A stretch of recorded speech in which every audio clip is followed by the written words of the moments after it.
Good morning everyone. Last class में हमने देखा था, वेब एप्लीकेशन के कोर्स में हमने देखा था कि वेबसाइट्स क्या होता है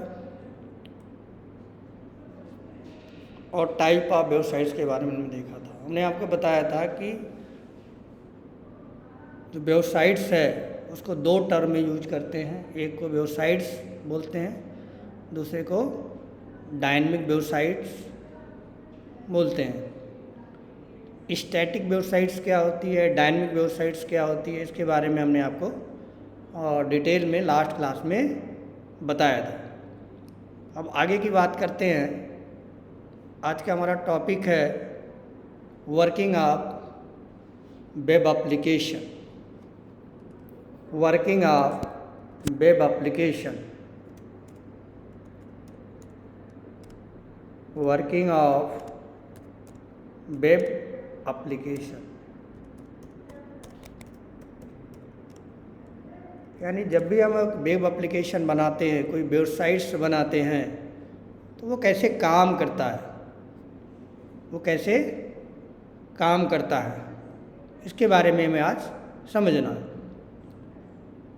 तो यहाँ पे वेबसाइट्स या वेब एप्लीकेशन टर्म में दो चीज़ें टेक्निकल टर्म्स आती हैं। एक को कहा जाता है क्लाइंट और दूसरे को कहा जाता है सर्वर। क्लाइंट एंड सर्वर, ठीक है। तो दो टर्म, जब भी हम वेबसाइट्स की बात करेंगे तो यहाँ पे दो टेक्निकल टर्म्स आते हैं, client and server.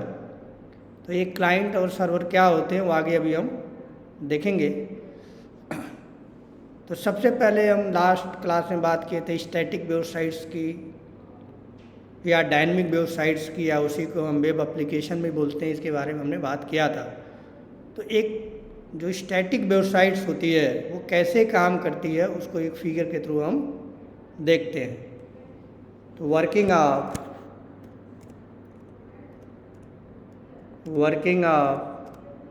Static websites. Static websites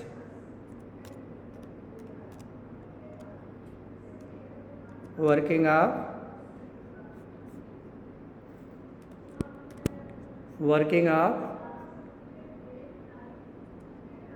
static websites.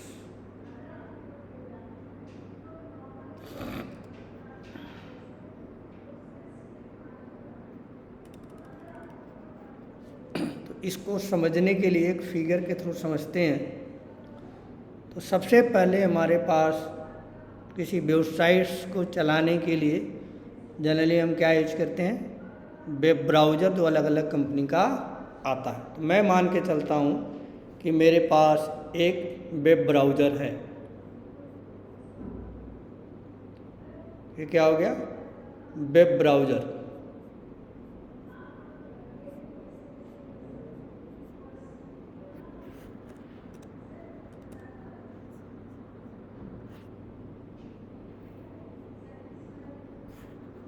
Web browser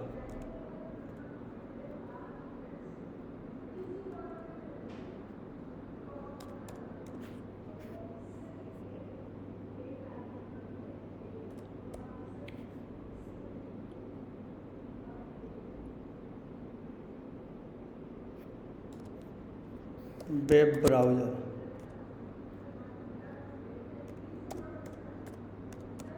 ये हमारा क्या हो गया, वेब ब्राउज़र हो गया।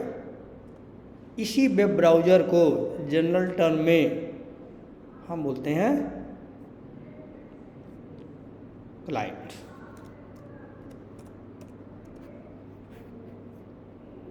ठीक है, तो हमारे पास क्लाइंट है। अब हमें एक वेब एप्लीकेशन बनाना है तो हमारे पास क्लाइंट आ गया, वेब ब्राउज़र आ गया। दूसरी चीज़ हमारे पास होना चाहिए सर्वर। हमने यहाँ पे बनाया एक, मान के चलते हैं कि हमारे पास एक सर्वर है।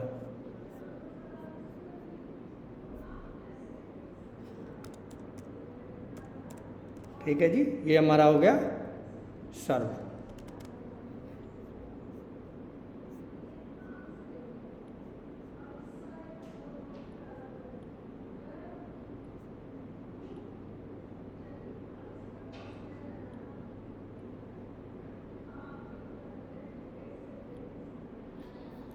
अब सबसे पहले स्टैटिक वेबसाइट्स में क्या होता है कि क्लाइंट से हम किसी पेज के लिए रिक्वेस्ट करते हैं, कहाँ पे? सर्वर के ऊपर। क्लाइंट से क्या करते हैं? क्लाइंट से किसी पेज के लिए हम रिक्वेस्ट करते हैं सर्वर के ऊपर, ठीक। तो हमारे पास एक क्लाइंट है, इससे हमने क्या किया? रिक्वेस्ट किया सर्वर के ऊपर। जब भी हम किसी ब्राउज़र से, किसी क्लाइंट से सर्वर पे रिक्वेस्ट करते हैं तो वो रिक्वेस्ट HTTP के थ्रू डेटा को ले जाता है, या पेज के लिए रिक्वेस्ट हम कर सकते हैं। यानी यहाँ पे अगर क्लाइंट के ऊपर कोई डेटा है रखा हुआ है तो HTTP रिक्वेस्ट के थ्रू, HTTP प्रोटोकॉल के थ्रू वो सर्वर पे जाएगा। अदरवाइज अगर डेटा नहीं है, किसी पेज की यहाँ से रिक्वेस्ट किया गया है, तो वो रिक्वेस्ट उस पेज के लिए रिक्वेस्ट कहाँ जाएगी? सर्वर के पास जाएगी। तो इसका अगर हम नंबरिंग करना चाहें तो हम लिख सकते हैं 1.0 request is send to the server.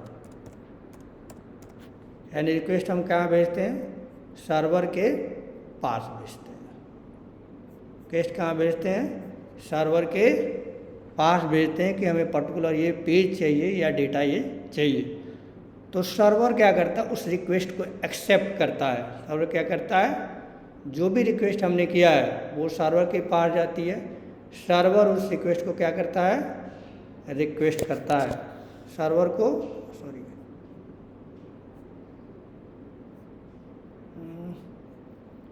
क्या हो रहा है?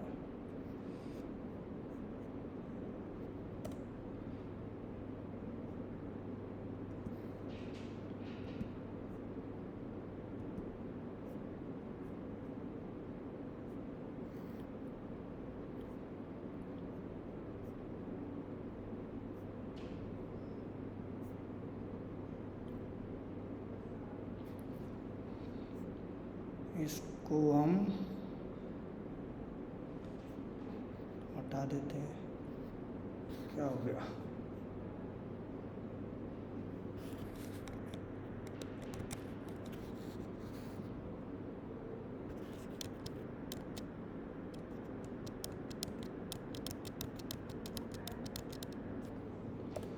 ठीक है, तो क्लाइंट से रिक्वेस्ट कहाँ गई? सर्वर के पास। और सर्वर उस रिक्वेस्ट को एक्सेप्ट करता है। क्या करता है? उसको रिक्वेस्ट को एक्सेप्ट करता है।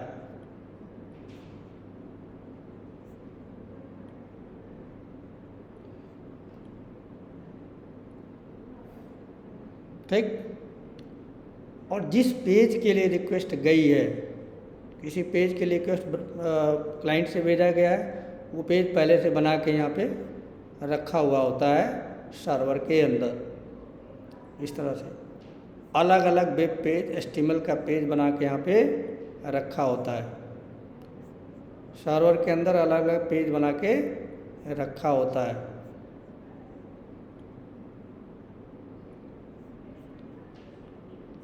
HTML के फॉर्म में ये पेज यहाँ पे बना के रखा होता है। जिस पेज के लिए रिक्वेस्ट आई है, सर्वर उस पेज को सर्च करता है।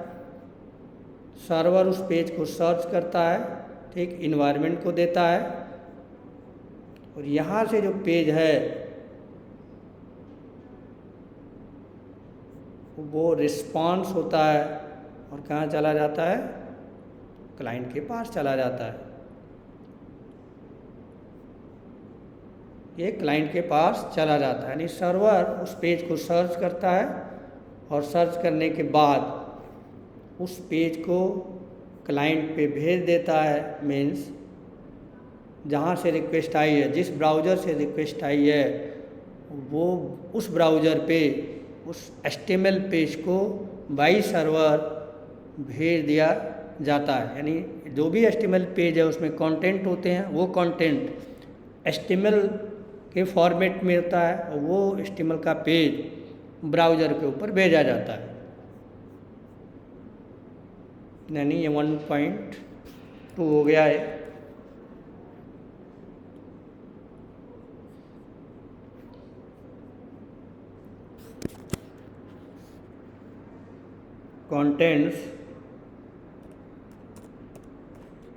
contents are sent as HTML। यानी सर्वर के पास जो पेज अवेलेबल होगा उसको ब्राउज़र पे भेज दिया जाता है और ब्राउज़र क्या करता है, ब्राउज़र उस पेज को पार्स करता है। उसके अंदर HTML में सारे कोड लिखे होते हैं और वो कोड क्या होता है, वो कोड आपको यहाँ पे ब्राउज़र पे एग्जीक्यूट होता है और यहाँ पे आउटपुट आपको मिलता है। तो सबसे पहले ब्राउज़र होता है, ब्राउज़र से कोई रिक्वेस्ट भेजी जाती है सर्वर के ऊपर, सर्वर उस रिक्वेस्ट को एक्सेप्ट करता है, उस पेज को सर्च करता है, अगर वो पेज अवेलेबल है उस पेज को क्लाइंट के पास भेज देता है, मतलब ब्राउज़र के पास भेज देता है और ब्राउज़र उसको पार्स करके वो जो आउटपुट है HTML का वो यहाँ पे क्या करता है, दिखा देता है। कहने का मतलब ये भी जो भी क्लाइंट से रिक्वेस्ट जाती है सर्वर के पास पहले से पेजेस बना के रखे होते हैं, पहले से सर्वर के अंदर वो पेज बना के रखे होते हैं। वो उस पेज में कोई प्रोग्रामिंग लैंग्वेज नहीं होती है, वो पेज HTML में बना के रखे गए होते हैं, HTML के फॉर्मेट में बना के रखे गए होते हैं, जिसको सर्वर सर्च करता है और सर्च करने के बाद क्लाइंट पे भेज देता है और क्लाइंट पे वो पेज एग्जीक्यूट होता है, मीन्स पार्स होता है और आउटपुट आपको दिखता है। ठीक है जी। तो ये जो पेजेज हैं वो सारे पेजेज HTML में बने होते हैं, पहले से बना के रखे होते हैं, स्टैटिक होते हैं, चेंज नहीं होता वो टाइम के अकॉर्डिंग। ठीक, ये क्या होता है, ये पेज होता है यहाँ पे।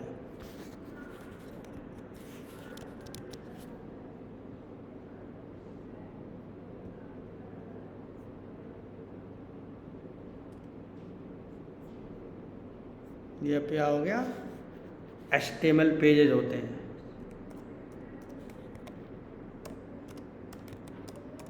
ठीक है, HTML पेजेज होते हैं। इस तरह से हमारा वर्किंग होता है स्टैटिक वेबसाइट्स की। स्टैटिक वेबसाइट्स कहने का मतलब मेरा क्या हो गया, ये जो पेजेज हैं जो पहले से बना के रखे होते हैं, HTML पेजेज सर्वर के ऊपर पहले से बना के रखे होते हैं।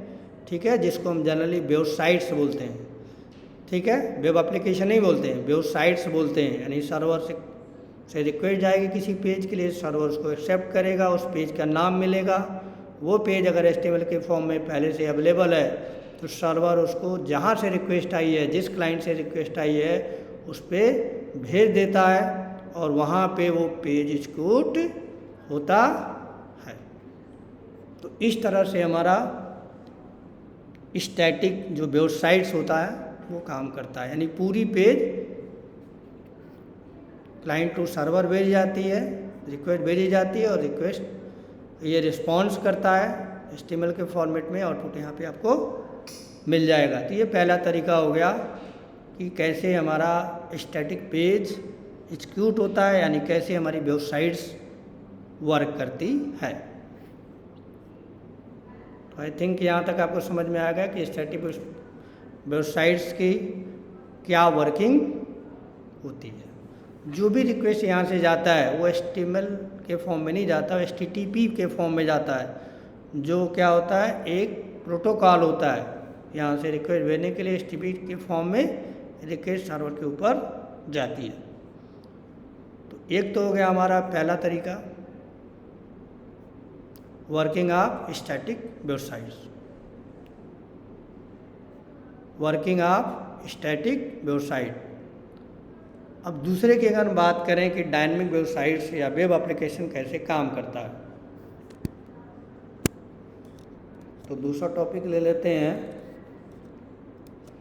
Working of dynamic websites. Dynamic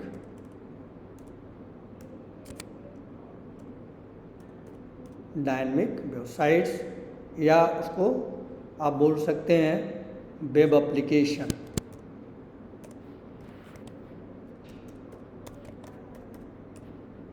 यानी एक डायनेमिक वेबसाइट या वेब एप्लीकेशन कैसे काम करता है वो फिगर के थ्रू समझते हैं।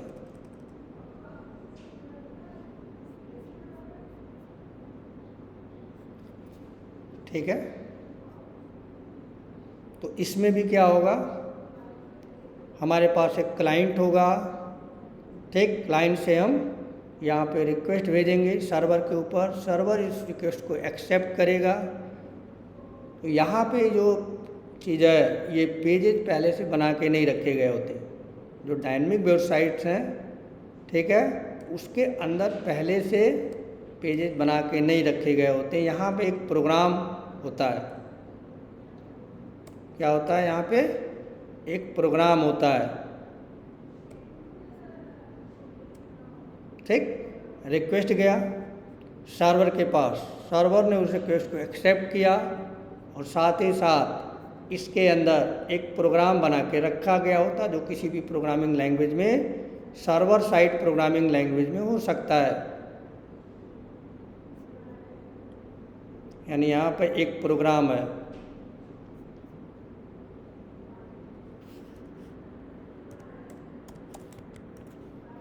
यहाँ पे क्या, सर्वर के अंदर एक प्रोग्राम लिख के रखा गया है।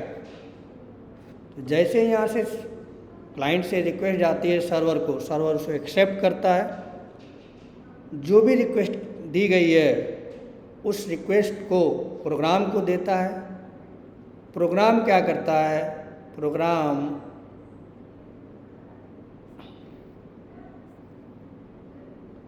प्रोग्राम एक HTML पेज जनरेट करता है। ये प्रोग्राम चलता है तो उससे क्या होता है, एक HTML पेज जनरेट होता है और उस HTML पेज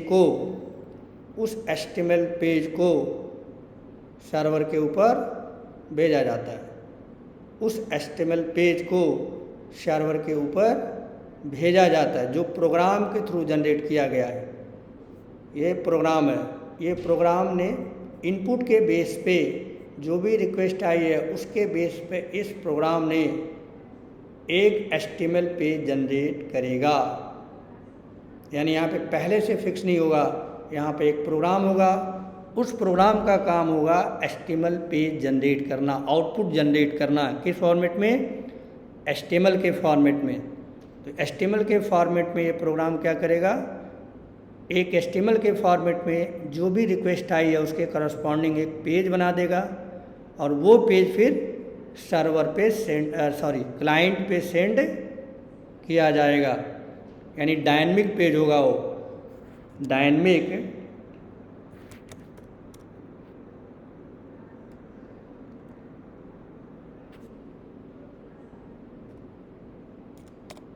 डायनेमिकली जनरेटेड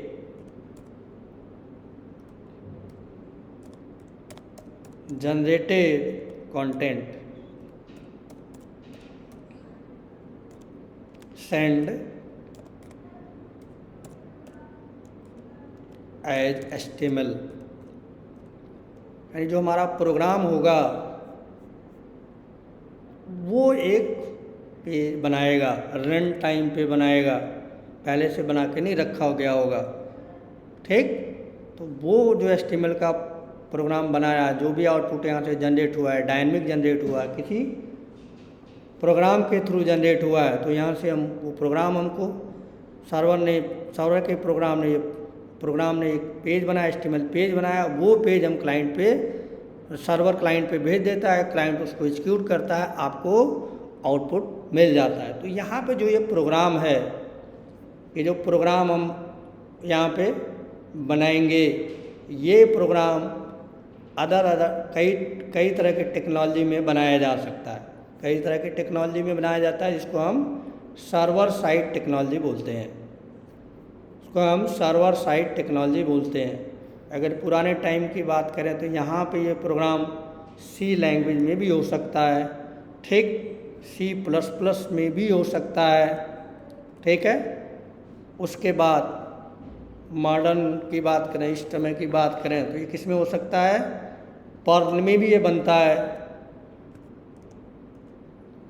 ठीक। जावा में इसको बना सकते हैं आप, ये प्रोग्राम जावा में भी हो सकता है, ये प्रोग्राम .NET में भी हो सकता है, यानी C# का यूज करके भी बनाया जा सकता है, ठीक। PHP का यूज करके भी बनाया जा सकता है। यानी ये सर्वर साइड टेक्नोलॉजी है, जो सर्वर पे कोई भी टेक्नोलॉजी का यूज करके जो सर्वर साइड टेक्नोलॉजी को सपोर्ट करता है, ठीक। सर्वर के अंदर वो प्रोग्राम होगा, उस प्रोग्राम का काम होगा आपके लिए जो भी रिक्वेस्ट यहाँ से आई है उसके आधार पे आउटपुट जनरेट करना। आउटपुट का जो फॉर्मेट होगा वह HTML में होगा। आउटपुट का जो फॉर्मेट होगा किस में होगा, HTML में होगा। जो प्रोग्राम आउटपुट जनरेट करेगा वो HTML के फॉर्मेट में करेगा, और वो HTML की फाइल क्लाइंट पे भेज दी जाएगी, क्लाइंट उसको एग्जीक्यूट करेगा, आपको आउटपुट मिल जाएगा। मीन्स यहाँ पे जो आउटपुट जनरेट करने का काम कौन करेगा, प्रोग्राम करेगा, जो किसी भी प्रोग्रामिंग लैंग्वेज में, सर्वर साइड प्रोग्रामिंग लैंग्वेज में हो सकता है। पर्ल में हो सकता है, जावा में हो सकता है, C# में हो सकता है, PHP में हो सकता है, नोड में हो सकता है, ठीक है। और भी बहुत सारी टेक्नोलॉजी, रूबी ऑन रेल में हो सकता है। बहुत सारी टेक्नोलॉजी में ये प्रोग्राम लिखे जा सकते हैं। तो इसके डायनेमिक हम क्यों बोलते हैं कि यहाँ पे पहले से कोई पेज बना के नहीं रखा गया है, hand to hand run, hand to hand जब रिक्वेस्ट आएगी तभी जाके ये पेज इस प्रोग्राम के थ्रू बनाया जाएगा और सर्वर पे भेजा जाएगा, ठीक है।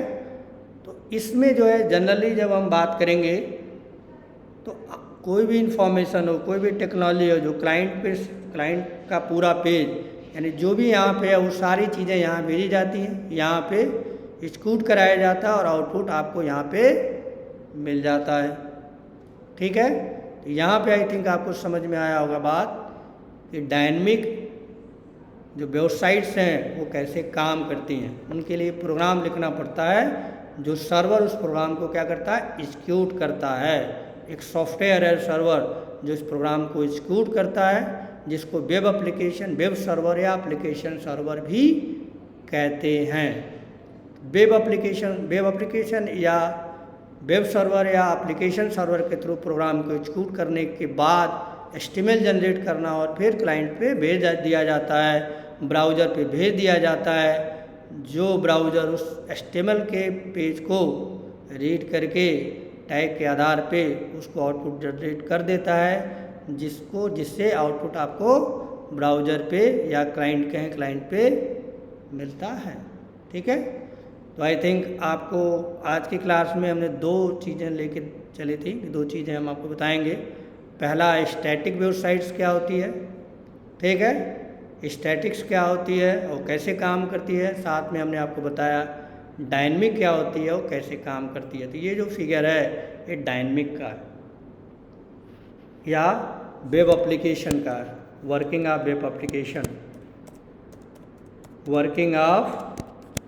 Web application,